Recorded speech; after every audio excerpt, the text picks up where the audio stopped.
শেরপুরের ছেলে টর্চপ বিল্লাল ভাই, যাকে লাখ লাখ মানুষ এখনো পর্যন্ত কপি করে খায়। আজকে তাদেরকে নিয়ে কিছু লাইন বলে যাব ভাই। আপনার সাথে মিলে গেলে আমার কিছু করার নাই।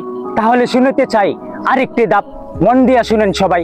যার হাতের লিখা ছন্দ বলে ভাইরাল হচ্ছে অনেকে, যার হাঁটাল স্টাইল কপি করে ভাইরাল হচ্ছে অনেকে, যার মাথার চুলের কাটিং পর্যন্ত কপি করে ভাইরাল হচ্ছে অনেকে, যার শরীরে শার্টটা পর্যন্ত কপি করে ভাইরাল হচ্ছে অনেকে, যার পায়ের জুতাগুলো পর্যন্ত কপি করে ভাইরাল হচ্ছে অনেকে, যার নামটা নিয়ে উল্টা পাল্টাও বলে ভাইরাল হচ্ছে অনেকে।